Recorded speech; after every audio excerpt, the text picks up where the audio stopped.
Shalom Ouvracha. Alors mes chers amis, on va essayer de réfléchir ensemble sur la mitzvah de Tzedaka. C'est quoi cette mitzvah-là? Mitzvah de donner. Il y a marqué dans la Torah, cette semaine la paracha, Veikru li Trouma. Alors Dieu il dit, regardez, vous allez construire le temple. Alors pour construire le temple, vous allez prendre à moi une offrande. Alors je comprends pas. Ça veut dire quoi prendre à moi une offrande? Moi j'aurais dit, donner pour moi une offrande. Pourquoi prendre? Veikru, c'est-à-dire prendre. C'est donner. Et là, déjà, la Torah, elle vient énoncer une notion importante. Tu veux donner? C'est difficile à toi de donner? Alors je vais t'avertir. T'inquiète pas, tu donnes rien. Tu paies rien. Tu vas prendre ce que je t'ai donné. Ça ressemble à quoi? C'est comme un papa qui vient et qui dit, mon fils, regarde, je t'ai apporté un paquet de 100 bonbons. D'accord? Est-ce que tu peux me donner 10 bonbons pour moi? Et bien sûr, je te donne tout de suite, papa. La Torah, elle vient et dit, Veikru li Trouma, vous allez prendre pour moi, de moi. Vous n'allez pas donner de vous. Vous allez prendre ce que je vous ai donné maintenant. Donc alors, si c'est que tu comprends comme ça, alors, c'est pas difficile. Je paie rien. Et là, je donne. Veikru li. Tu prends ce que je t'ai donné. Hachem nous a donné à respirer, pouvoir manger, pouvoir voir, marcher, courir. Il nous a donné la parnassa. Alors si tu sais que tu as la émouna, que tout ce qui te vient, ça vient d'Hachem. Alors c'est facile de donner. Mais si tu crois que ce que tu vas donner, c'est quoi? C'est ce que tu as gagné, c'est ce que tu as travaillé, ce que tu as sué. Alors là, ah mince, c'est à moi. Maintenant, je vais prendre de moi. Mais il n'y a rien de toi. Il n'y a rien. Qu'est-ce qu'il y a à toi? Il y a des gens qui avaient, vous savez, pour une raison, pourquoi la personne, quand elle est née dans le monde, quand le bébé est né, il naît avec quoi? Avec les poings fermés. Et quand la personne elle quitte ce monde à 120 ans, elle meurt comment? Les mains ouvertes. L'homme, il croit qu'il va tout prendre, ça y est, je vais tout gagner quand il va naître dans ce monde. Mais en fin de compte, il sort, il n'y a rien à lui. Il laisse tout. Il laisse tout. Il y a un jour, un type comme ça, il est parti faire des affaires en Inde. On parle de ça il y a 100 ans de ça. Et voilà il tombe malade et il est mourant. Alors, vous savez que téléphone arabe, ça va vite. Les enfants qui étaient de l'autre côté du monde, d'accord, en Amérique, on leur a dit, il est mort le papa. Mais grâce à Dieu, en fin de compte, il n'est pas mort. Il est revenu 1 an après. Le temps de guérir, de revenir. Et là, il avait envie de remercier Hachem comme quoi il est rentré dans sa ville, ça y est, ça est sauf. Alors vite, qu'est-ce qu'il fait un bon juif? Il court à la yeshiva, il court à la synagogue pour dire merci mon Dieu. Et là, il voit, quand il rentre, il voit un écriteau. Tu as perdu quelqu'un de cher. Si tu veux offrir une partie de la synagogue, d'accord, c'est à la mémoire, alors c'est $50 000. Si tu veux faire le kaddish, qu'on dise le kaddish pour quelqu'un de cher, alors c'est $500. Si tu veux offrir la lumière, alors c'est $200. Et si tu veux juste faire quelque chose à sa mémoire, alors donne au moins $20. Alors il s'est dit, bon alors, à savoir, qu'est-ce qu'ils ont donné mes enfants pour moi? Parce que j'étais riche. Et qu'est-ce qu'il voit? Il regarde le petit, il voit son nom marqué. Qu'est-ce qu'il y a marqué? Juste dans l'endroit des $20. Quoi? Ils sont partagés l'héritage? Ils ont pris toute la richesse et à moi, ils m'ont donné que $20. À partir de ce moment-là, il dit rien à moi. Maintenant, je donne tout aux autres. Donc alors, quand on comprend et qu'on a la émouna, qu'il y a beaucoup de gens qui travaillent, Nos sages, ils disent, il y a des docteurs qui sont riches, il y a des docteurs qui sont pauvres. Il y a des dentistes qui sont riches, il y a des dentistes qui sont pauvres. C'est pas le métier qui donne la richesse. Il y a des gens qui gagnent beaucoup d'argent, et puis que Dieu nous en préserve d'un seul coup. Ils ont eu le vice de jouer aux cartes, ils ont tout perdu. D'un seul coup, ils ont eu une maladie, il fallait qu'ils payaient plein pot. Alors, c'est quoi la richesse alors? La richesse, c'est ce qu'Hachem te donne, pas ce que tu as toi. Qu'est-ce qui va te rester dans les mains quand tu vas travailler tout le mois? J'ai rencontré une personne comme ça dans l'avion, comme on est une école d'enfants. Alors je voyais souvent. Alors il me dit, dis-moi, vous, monsieur le rabbin, vous étudiez à l'Yeshiva, d'accord? Mais dites-moi, comment vous faites pour vivre? Comment vous faites pour marier tous vos enfants? Je n'arrive pas à comprendre. Combien vous gagnez à peu près? Alors à l'époque, je disais, c'est 500 euros par mois. Un étudiant, il étudie. Marié, 500 euros? Comment il s'en sort? Il me dit, moi, monsieur le rabbin, je gagne 15 000 euros par mois. C'est ça, je parle de ça il y a 20 ans. Hein. 15 000 euros. Je dis, alors ça va, vous êtes tranquille. Il me dit, comment tranquille? Dès que j'ai reçu cette paie de 15 000 euros, ma femme m'a dit, écoute-moi bien. Elle a commencé à devenir folle. Elle était triste. Il fallait la rendre joyeuse. Alors, c'était quoi? Il fallait que chaque week-end, j'aille dans un pays dans le monde. Tel week-end, on va en Grèce. Tel week-end, on va en Tunisie. Donc alors, tout ce que je gagne, ça part en 4 week-ends, tout part. Je suis en minus, même en dessous. Et vous arrivez à vous en sortir. C'est ça la bracha. C'est pour ça que la Torah vient dire, va écrouler Trouma, n'aie pas peur. C'est pas de chez toi que tu prends, c'est de chez moi ce que je t'ai donné. Mon fils, moi je t'aime tellement que je t'ai donné. Quelqu'un qui n'a pas d'argent, il est dispensé de donner la tzedaka. Il doit donner un petit minimum. Nos sages, ils disent que même un pauvre, il doit donner la tzedaka. Mais comment? Alors il fait comme ça, il dit à un autre pauvre, tu sais quoi? Viens, moi je te donne. Et toi aussi tu me donnes. Il ne faut pas donner la condition. S'il veut pas donner, il donne pas. Mais au moins comme ça, chacun, deux pauvres, ils s'entraident l'un et l'autre. On a une mitzvah de donner. Et pourquoi alors? Pourquoi Hachem il a créé des pauvres? Qu'il a qu'à faire tout le monde riche. Et là, nos sages, ils viennent, ils nous disent qu'Hachem, il a créé les pauvres, pourquoi? Pour nous donner du mérite. Pour ressembler à Dieu. Dieu, il donne tout dans ce monde-là. Il donne la lumière, le soleil, la lune, tout, il donne. Faut que tu ressembles à Hachem. Comment? Ça, c'est des calculs de Dieu. Il y a des fois des gens qui étaient pauvres avant, ils sont devenus riches aujourd'hui. Il y a des gens qui étaient riches avant, qui voulaient pas donner, ils sont devenus pauvres aujourd'hui. Ça, c'est des choses qu'on connaît pas. Il y a des fois par nos fautes aussi. Il y a des fois des gens ils ont fait des fautes tellement graves que maintenant ils doivent vivre une situation d'exil. Mais nos sages nous disent, tzedaka tatil memabet. La tzedaka, elle sauve de la mort. Le fait que tu donnes, que tu enlèves une partie de toi, alors à ce moment-là, ça peut te sauver. Ça peut pardonner tes fautes aussi. Nos sages ils nous en disent, pourquoi la paracha Mishpatim, d'accord, qui parle des lois de justice, pas voler, pas tuer, hein, pas arnaquer, elle vient tout de suite, juste avant la mitzvah de Parashat Trouma de Tzedaka, pour nous apprendre que donner c'est très bien, mais donner de l'argent cachère. La Gemara dit quelqu'un qui donne Tzedaka pour que son fils y guérisse, il a le droit de donner Tzedaka. Pourquoi? Parce qu'un juif, il est Rahman, il est bon. Même si Khaled Shalom, son fils, il n'a pas guéri, il la donnera quand même cette Tzedaka. Il va pas regretter. Alors comment ça se fait qu'il a donné Tzedaka et des fois sa prière n'a pas marché? J'ai prié, voilà, je donne Tzedaka pour ça. Pour plusieurs raisons. Une des raisons, c'est quoi? C'est parce que peut-être il a fait des fautes. Et la prière n'est pas écoutée pour le moment. Deuxième chose, c'est peut-être cet argent, il n'est pas cachère. J'ai donné Tzedaka, mais pourquoi je n'ai pas écouté? Et peut-être c'est l'argent volé.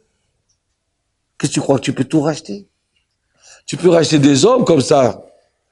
Mais ta mitzvah, elle n'a pas de valeur. Tu peux donner des millions. Ça répare pas ta faute d'avoir volé. Hachem, il veut de l'argent cachère. Pas de l'argent pas cher, de l'argent volé. Alors voyons maintenant, alors, qui c'est à qui on doit donner la tzedaka?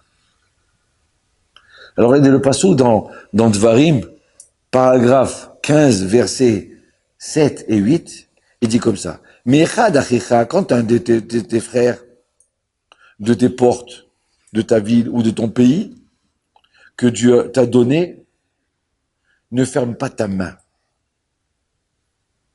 D'accord? Qui est Rabevion, quand tu es un pauvre, comme ça il dit le Passouk, quand il y a un pauvre, un vion, c'est pas un pauvre, c'est vraiment quelqu'un de presque, il n'a plus rien du tout. Zéro. Même pas de quoi manger. Il fera partie de tes frères. De là, on apprend que c'est mitzvah d'aider ses frères. D'accord? D'aider, c'est qui ses frères? Avant tout sa famille. Avant tout son père, sa mère. Comment fois, c'est possible qu'il y a des gens qui aident? Ils aiment donner à droite, à gauche, dans les galas, à la synagogue. Et leurs proches, ils donnent pas. Mais tu sais bien qu'il est dans la difficulté. Oui, mais il m'a fait la grimace quand il est passé la dernière fois. Il y avait un jour, un rabbin, il est rentré chez un très riche. Il a tapé à la porte. Il dit, Raph, comment tu te déplaces? Pourquoi? Qu'est-ce qu'il y a d'urgent? Rentre vite, assis-toi. Il lui dit, écoute, je vais te dire la vérité, alors on est en plein hiver. Je connais une famille avec 7 enfants. Ils n'ont pas de quoi se chauffer.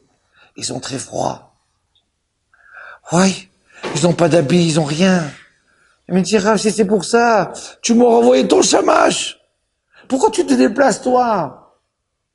C'était important, il fallait que je me déplace. Bon, d'accord, alors dis-moi, combien tu veux que je donne? Combien? 10 000 euros, ça suffit? Le Rav, il réagit pas. Bon, 20 000 euros, je donne. À quel nom? Et là, le Rav, il baisse sa tête. Il dit, au nom de ton frère. Et là, le riche, il devient rouge. Ah, tu aimes donner à droite, à gauche. Ton frère, tu sais qu'il est dans le besoin et tu l'aides pas. Il y a un Yetzerara qui est que, déjà, difficile de donner. Et si on donne, on préfère donner aux autres. Celui-là, je le connais, je sais. Mais si c'est ton frère, si c'est en plus quelqu'un qui étudie la Torah, pour devenir un homme, un bon homme, pourquoi tu l'aides pas? Donc la mitzvah, avant tout, c'est ses parents, c'est ses frères, c'est ses beaux-frères, ses belles-sœurs. Même son ex-divorcé, son ex-femme. Mitzvah. De faire par intermédiaire, pas directement. C'est proche. De l'autre côté, d'aider ses parents, c'est une mitzvah avant tout. À une condition qu'on n'a pas de grands moyens. Mais si quelqu'un il est riche, il va se servir de la tzedaka pour aider ses parents, alors là, c'est pas bon. C'est dangereux même pour lui. Quoi? T'as cherché juste l'argent de tzedaka pour aider ton père? Mais tiens, grâce à Dieu, 1 million d'euros, 2 millions d'euros, qu'est-ce qu'il y a? Donne ton argent à toi. Fais kavod. Et la tzedaka, tu la donneras pour quelqu'un d'autre. Une autre chose encore. Sharecha dans tes portes. Ça veut dire quoi? Ton voisin, il passe avant les autres. Les pauvres de ta ville, ils passent avant les autres. Il y a marqué aussi, Asher Hashem Elokecha Noten, dans ton pays que Dieu t'a donné. C'est quel Dieu t'a donné? Quel pays que Dieu nous a donné? C'est Eretz Israël. Les pauvres d'Eretz Israël, ils passent avant les pauvres des autres villes. Comme ça, il dit le Chida. Quelqu'un, il habite la France, il y a des pauvres d'Amérique qui viennent et des pauvres d'Israël. Il faut donner aux pauvres d'Israël avant. Mais il y a un qui passe avant tout, c'est le Evion. Et juste, je voudrais vous dire encore une chose. C'est vrai que c'est bien d'aider ses proches. Mais nos décisionnaires, ils ont dit que c'est bien de diviser la tzedaka en deux. Pas donner qu'à sa famille. Une partie sa famille, une partie les autres. Mais il y a une autre, on a dit Evion. Evion, c'est le très pauvre. C'est celui qui demande à manger. Celui qui demande à manger, il passe avant tout le monde. Maintenant, quelqu'un il vient, il tape à ta porte, il te dit, j'ai faim. Donne-lui à manger. Si maintenant il vient, quelqu'un demande tzedaka, donne-lui comme ça 50 centimes. Tu n'es pas obligé de donner énormément. Pourquoi? Parce que tu sais pas, peut-être c'est un menteur, peut-être c'est pas un menteur, peut-être c'est un drogué, peut-être il est malade. Vous savez, des gens qui demandent tzedaka et qui n'ont pas besoin. Donc ça, j'ai dit qu'ils vont arriver un jour où ils vont tomber dans le besoin. C'est des arnaqueurs, c'est dangereux pour eux. Mais malheureusement, on sait aujourd'hui qu'il y a beaucoup d'arnaqueurs. Alors quoi? Tant que j'ai pas vérifié que c'est un vrai pauvre, je suis pas obligé de donner. Tout ça, on parle de quoi? Au niveau de l'argent. Au minimum, ce qu'on peut faire, c'est quoi? C'est de donner une petite pièce. 1 euro, 50 centimes, même 10 centimes. Comme ça, on est tranquille. Mais s'il demande à manger, je prends un morceau de pain et je lui donne. La Gemara raconte une histoire de Gamzou. Il y avait Gamzou, Nahum et Gamzou. Nahum, il était sur son âne, et voilà qu'il y a un pauvre qui lui dit, Rav, donne-moi à manger. Et il dit, d'accord, je descends. Le temps qu'il descende, qu'il prenne à boire et à manger de la poche de son âne, il est mort. Ah, il a dit, j'aurais dû courir, j'aurais dû faire vite pour donner. On n'a pas dit qu'il faut les faire rentrer dans notre maison. C'est des gens qu'on connaît pas, d'accord? Même une femme, elle n'a pas le droit d'ouvrir la porte à quelqu'un qui tape à la porte. Ah, mais c'est un pauvre. Oui, d'accord, mais aujourd'hui, il y a tellement de gens dangereux dans la ville. Tu ouvres la porte, des fois, ils peuvent rentrer, voler, frapper. Donc, une femme, elle n'a pas de mitzvah d'ouvrir. 1. 2, tu sais pas qui tu fais rentrer. Si tu sais des gens qui font une pétard. Sinon, tu leur donnes du pain qu'ils mangent dehors. Donc, de là, on apprend de ce pasouk-là plusieurs choses. Première mitzvah tassée, de donner. Il y a marqué qui patoir tiftar. Quelqu'un, quand il donne tzedaka, il fait une mitzvah positive. Ouvrir sa main. On ouvre sa main. Deuxième, une mitzvah, quelqu'un qui donne pas, il transverse une mitzvah négative. Il y a marqué l'otik pot, ne ferme pas ta main. Ne la ferme pas ta main. Donc quelqu'un qui fait une mitzvah, de donner, fait une mitzvah positive et ne fait pas une mitzvah négative. Deuxième chose, quand est-ce qu'il faut donner? Quand la personne est dans le besoin. Elle a faim, elle a besoin, c'est mitzvah de donner. Deuxième chose, il y a des moments. Tu es en fête. Aujourd'hui, c'est Hanouka, c'est Pourim, c'est Pessah, c'est Sukkot. Il faut qu'ils mangent aussi, les pauvres. À Pessah, il y a une halakha, quelqu'un qui habite dans la ville, mitzvah de donner aux pauvres de la ville. Un peu de farine pour faire les matzot. Donc quand c'est les fêtes, Hachem, il veut que tu te réjouis avec qui? Avec le pauvre. Il veut pas que tu restes assis, tranquille, sans avoir oublié, penser à ton prochain. Dans les joies, mariage, deuil. Donc ça, j'ai dit quoi, tu veux faire quelque chose à la mémoire de ton père, ta mère? Mais c'est très bien. Alors fais un repas, fais des brachot, et invite les pauvres. Envoie un repas à la yeshiva. Vous savez ce qu'on distribue pour les pauvres? Le 7e jour, il y en a qui préparent des sachets. Comment ils appellent ça? Ils appellent ça les mendiants. Pourquoi les mendiants? Parce qu'avant le rabbin, les gens ils étaient très pauvres, il y a 100 ans de ça, 200 ans de ça. Alors il disait, le rabbin, vous avez perdu votre papa, j'ai perdu votre maman. Ouais. Alors la plus grande misère que vous pouvez faire, c'est quoi? Étudier la Torah et aussi quoi? Donner à manger à des pauvres. Et le plus à des pauvres de la Torah. Donc je me rappelle, moi, mes grands-parents, mes arrière-grands-parents, tout de suite il y avait quelque chose, on envoyait au Beth à Zohar. On envoyait à ceux qui étudiaient le Zohar, ceux qui étudiaient la Yeshiva. On préparait le couscous pour les pauvres. Et les autres, ils mangeaient pas chez les endeuillés. Pareil, tu maries ta fille, Vas-y, prépare une table, 10% de ta soirée de dépenses, c'est pour les pauvres. Ah, tu connais pas, tu veux pas inviter les pauvres. Avant, les premières personnes qui étaient invitées, c'était pas les riches ou les amis.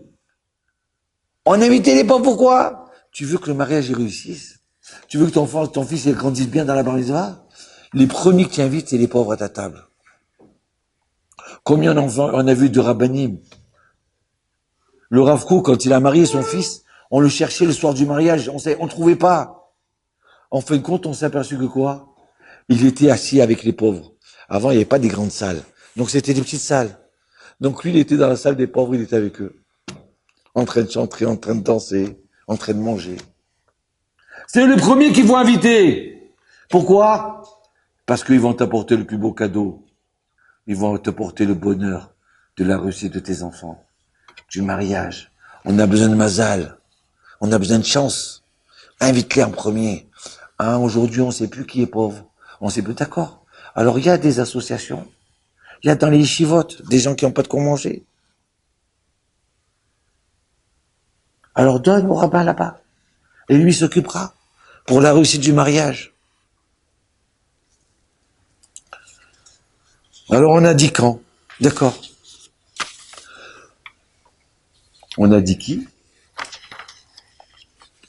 Et je vais vous raconter l'histoire. Donc ça, j'ai dit que la tzedaka, tatil mimavet. Elle sauve de quoi? De la mort. Ici, dans cette yeshiva-là, et après il a étudié chez nous, je peux le dire parce qu'il a fait le tour du monde, il était en train de raconter cette histoire, belle histoire, que Dieu le protège. Il m'a raconté, je lui ai dit, toi, souvent quand je reçois des gens Shabbat chez moi, d'accord, ou quand après il a quitté chez Ravoncha, il est venu chez nous, étudier, je lui ai dit, raconte-moi ton histoire, comment tu as fait tchouva? Il m'a dit, écoute, moi j'habitais le Canada, j'habitais Montréal, malheureusement je n'étais pas religieux, je connaissais pas. Et voilà qu'un jour, un samedi soir, on est parti en fête. Quelle fête, malheureusement. Il y en a qui vont au Guinôme déjà samedi soir. C'est pas la fête. À quoi ça sert de se saouler toute la nuit et de sauter en l'air et le matin se lever avec une gueule de bois, fatigué, cassé, à quoi ça sert? C'est ça le kiff, c'est quel kiff ça? Fumer à droite, fumer à gauche, quel kiff? Et voilà que, au retour de la fête, soi-disant, accident de voiture, ils rentrent ils étaient sous, ils rentrent dans un arbre. Son oncle, je crois, qui était à côté de lui, ou non, pas son oncle, un ami, il est mort sur le coup. Et lui aussi, il est mort. Et il raconte qu'il a vu son âme se lever comme ça. T'es arrivé jusqu'en haut. Et là, on l'a jugé. Ah, tu as fait telle faute. Tu n'as pas fait cette mitzvah. Tu n'as pas fait ça. Donc voilà, il faut que tu quittes ce monde-là. D'accord. Et à ce moment-là, il y a un ange merveilleux qui est arrivé. Et il dit non. Il dit, quitte-toi, tu dis non, quoi non? Non, il faut qu'il redescende. Il dit, mais qui es toi? Et à ce moment-là, il a déchiré sa chemise. Il y avait marqué en gros, Tzedaka. Cet homme-là, il a fait Tzedaka. Donc, le tribunal l'ont fait redescendre. Il raconte, on m'a retrouvé, j'avais sorti de la voiture, sauté de la voiture, cassé la vitre. On m'a retrouvé par terre quelques 10 mètres ou 20 mètres plus loin. Mais ce qui est drôle, c'est comment on m'a retrouvé par terre. J'avais la ceinture de sécurité. Normalement, j'aurais dû être mort. J'avais encore la marque de la ceinture de sécurité. Et mais tu vois, Rav, grâce à Dieu, grâce à la Tzedaka, j'ai été sauvé. Donc c'est pas une histoire d'il y a 2000 ans. Grâce à Dieu, on a plein d'histoires. La Tzedaka, plein de Zohar qui racontent que la Tzedaka est sauve de la mort.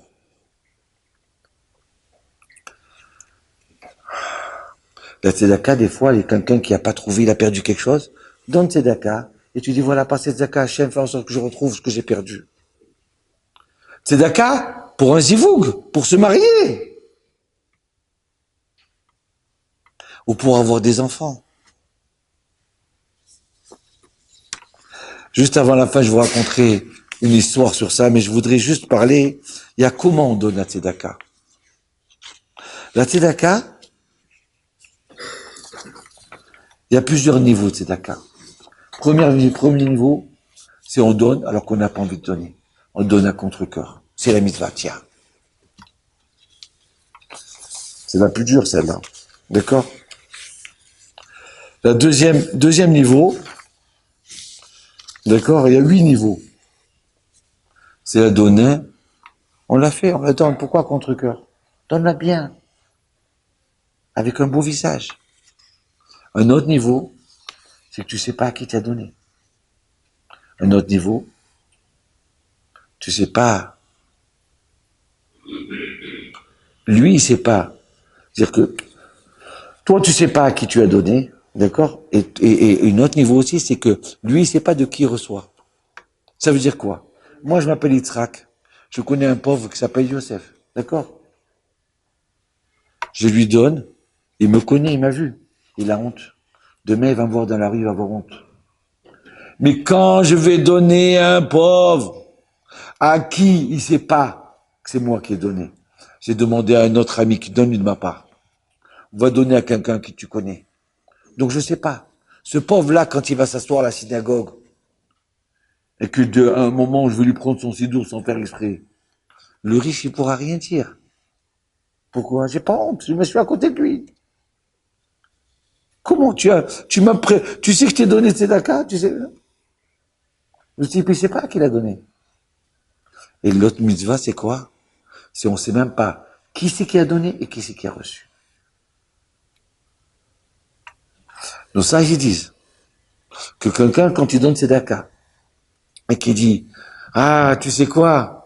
Regarde, j'avais de l'argent, je savais pas quoi en faire, ça me brûlait des mains, je voulais m'en débarrasser, je savais plus quoi faire, je dis Hachem, trouve-moi, je voudrais que tu m'aides. Lui faire sentir au pauvre qu'en fait compte, tu lui as rendu service qu'il a pris l'argent. Parce que si Hachem, il a donné des pauvres, c'est pour rendre service à la personne qui a les moyens.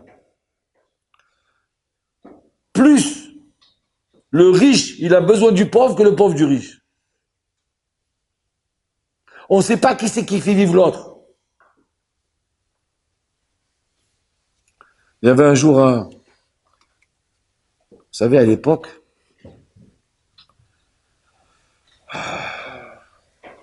alors on avait, dans une ville, quelqu'un il a dit, c'est quoi, je vais prendre un jeune Baruch Shiva qui étudie, il va se marier, je voudrais prendre tous ses besoins, payer tout ce qu'il a besoin. Donc alors il a pris, c'était en Angleterre je crois. Et voilà qu'il a commencé à payer. Bon, Hachem, tout ce que tu as besoin, rien que tu étudies, moi je paye. Bon, Hachem. Donc il lui a payé le loyer, il lui a payé tout, le manger, tout, l'essence, tout. Et voilà, grâce à Dieu, ils ont eu un enfant. Donc jusqu'à maintenant, il fallait donner une certaine somme. Allez, on rajoute le premier enfant. Après, un an après, un deuxième enfant. Parce que grâce à Dieu, ça va vite, bon, Hachem. À un moment, ils sont arrivés à 12 enfants. Maintenant, ils commencent à réfléchir. Je peux pas en donner autant, mais bon, j'ai reçu sur moi de le prendre. Alors, sa femme, elle lui dit, non, ça y est, allez, jusqu'à quand on va donner? On t'a dit, on attend le premier, on a donné le premier. Deuxième. Et maintenant, on commence je peux pas partir en vacances tous les vendredis, hein, en week-end, parce qu'on aide la famille Gottlieb, qui étudie la Torah. Ça y est, ça suffit. Non, encore. Alors là, à un moment, j'avais plus le choix. Je dis, voilà. Dès qu'il arrive au 12e, on arrête.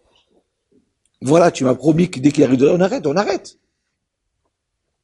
Et voilà qu'il a arrêté. Il a arrêté. Il est parti devoir dire, écoute, je m'excuse, mais je peux plus. Et ce monsieur Gottlieb, il dit, ah, mon cher monsieur X, je tiens à te remercier pour tout ce que tu m'as donné toutes ces années-là. Je te remercie. Ça y est, c'est bien, on arrête. Mais excuse-moi, mais bien sûr, c'est ce que je te bénis. Et là, il s'en va. Il rentre le soir. Et il s'est pas réveillé la nuit. Et sa femme, le lendemain, elle a éclaté en pleurs. Ouais. Toutes ces années, on pensait qu'on aidait ces gens-là, les pauvres. En fait, compte, c'était grâce à lui. Grâce à lui que mon mari vivait. Il aurait peut-être pas dû partir depuis longtemps. Mais tant qu'il donnait, il avait encore la vie. Et maintenant qu'on a arrêté, tout est parti. Donc on ne sait pas qui c'est qui donne l'un à l'autre. On ne sait pas du tout. Peut-être c'est le pauvre qui te donne. Alors, je termine par une histoire qui m'est arrivée dimanche matin. Il y a 6 mois de ça, j'achète dans un magasin des bonbons pour les enfants de l'école à distribuer pour celui qui avance bien. Les coachés. Alors, la maman du magasin me dit, écoutez, j'ai mon fils, il a 32 ans. Faites une prière pour qu'il se marie. Prenez des bonbons, prenez ce que vous voulez. Faites une prière, faites quelque chose. J'ai dit, bon, tu sais quoi? Viens avec moi. Je l'ai pris avec moi. Je vous montre l'école. Je dis, regarde, chaque enfant là, il a besoin d'être supporté, d'être dirigé, de l'aimer. J'ai besoin de moyens pour les sauver. J'ai besoin de... La dernière fois, j'ai acheté un drone. Qui c'est qui va être pas le meilleur dans les notes? Qui c'est qui va se perfectionner le mieux? Celui qui est difficile, il n'arrive pas à s'asseoir pendant 10 minutes. Tiens 10 minutes et tu vas recevoir un cadeau. Alors il me dit, c'est quoi? Je dis, ce goût-là, que si tu prends un enfant à charge, Dieu il fait faire en sorte que quoi? Qu'avec l'aide de Dieu, tu vas te marier. Je l'ai fait plusieurs fois, ça va marcher. Il m'a dit, je prends un enfant. C'était il y a 5 mois de ça. Il arrive dimanche, il me dit, Rav, excusez-moi, excuse quoi? Il me dit, ce soir, je me marie. D'accord? J'étais très occupé pendant ces 5 mois, mais grâce à Dieu, je me marie. Je dis, quoi, tu te maries? C'est merveilleux. Il m'a dit, je vais te dire plus que ça. Je veux que tu viennes ce soir, que tu ne te vexes pas. Tu viennes ce soir au mariage et tu fasses une bracha. Je dis, d'accord, je viendrai. Il m'a dit, dès que j'ai pris un enfant, dès que j'ai donné la tzedaka, c'était dimanche que j'ai donné. Mardi, je marche dans la rue et je rencontre Makala. 3 jours après, j'ai trouvé Makala. Il y a des fois, on a des problèmes. Mais c'est des problèmes pourquoi? C'est parce qu'il faut donner. Il faut donner. Et très souvent, des problèmes de shalom bayit, c'est parce que, comme ça dit Rabbi Nachman, c'est parce que des fois, on veut pas donner à l'autre. Nos sages, ils disent, tu n'as pas voulu donner la prime, la trouma, le maaser au Kohen. Donc, tôt ou tard, tu vas avoir besoin de lui. Tu vas dire au Kohen de venir, Ken, parce que j'ai un problème de shalom bayit. Donc alors, qu'est-ce qui est merveilleux de ressembler à Hachem? De kiffer. Mais moi, des gens que je connais, ils kiffent de donner. Mais c'est pas mon argent. Il me dit, c'est pas mon argent, je veux donner. Une fois, j'en ai un pauvre. Il court vers moi pour me donner. Je dis, mais j'ai pas le droit de prendre l'argent de toi, c'est interdit. Il me dit, mais quand je vois dans mon compte en banque que j'ai mis moins 100 euros, hein, je sais que si déjà ça me manque, c'est parce que j'ai donné de tzedaka. Alors je suis content. Et nos sages, ils disent, quelqu'un qui est dans la difficulté et qui donne tzedaka, alors Hachem, il va le faire. Il va pas quitter ce monde-là jusqu'à qu'il ait de l'argent. Donc, on a la chance de ressembler à Hachem. Hachem, il nous donne tout le temps. Venez tous, on donne. Et si tu me permets, Rav, encore une histoire, de mettre par rapport à la yeshiva. Il y avait un Rav Chaim Kravitz, qui était juste avant la Shoah. À l'époque, les gens étaient très pauvres. Donc, chaque élève, la yeshiva, il n'y avait pas d'argent pour avoir une yeshiva comme ici, et se nourrir et loger. Donc, chaque élève, il dormait dans une famille, et était nourri dans une famille. Et il y avait des fois des enfants, des jeunes qui n'avaient pas où vivre. Donc, ils dormaient sur les bancs de la yeshiva. Et ils mangeaient une fois tous les 2 jours. Et voilà qu'une bonne famille, quelqu'un de gens très bien, ils vont voir le Rav, ils disent, écoute, moi, je voudrais que tu me donnes le meilleur élève.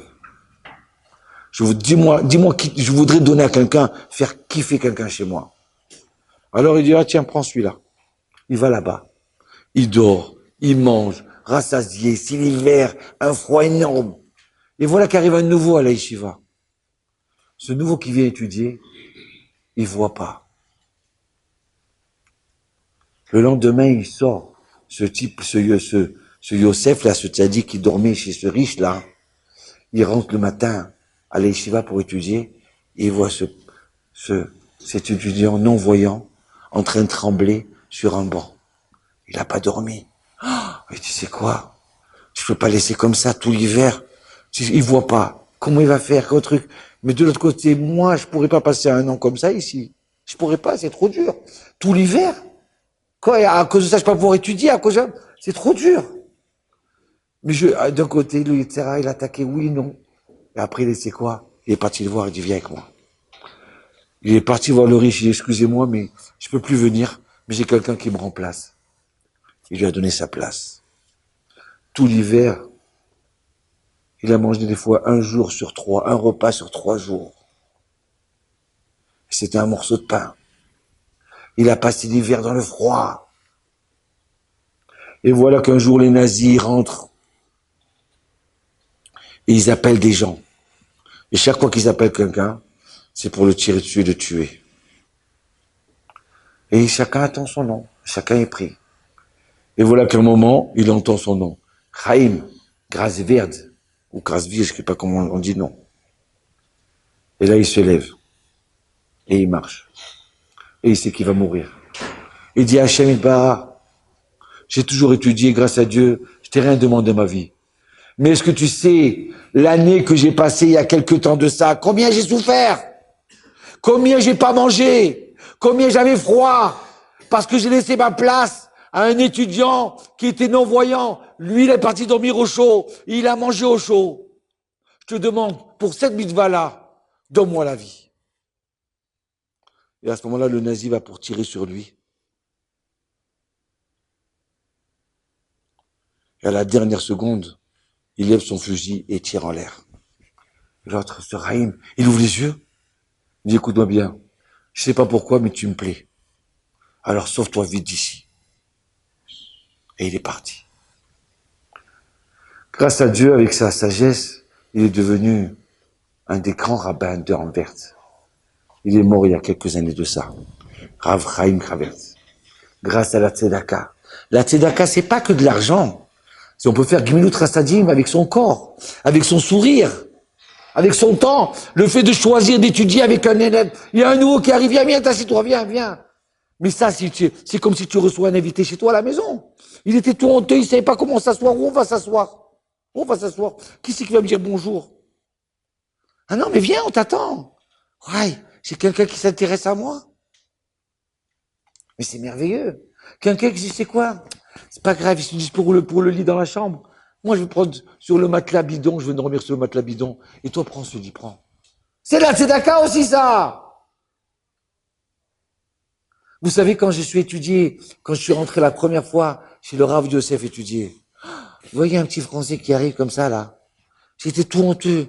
Je rentre dans la yeshiva, pour moi, la yeshiva, c'est quelque chose d'immense. Je me suis assis dans un coin. Vous savez, quand on a honte, je me suis assis sur la moitié de la chaise comme ça, je savais pas quoi faire. Et j'en ai un. Il s'est levé, il m'a proposé un thé. Il me dit, qu'est-ce que tu veux, avec un sucre ou 2 sucres? Comme ça m'a fait du bien. Comme il m'a mis à l'aise. Voilà la tzedaka. Bémet, que Dieu fasse que chacun ressemble à Hachem. Qu'on est là pour donner. Parce que donner, c'est kiffer. Shalom.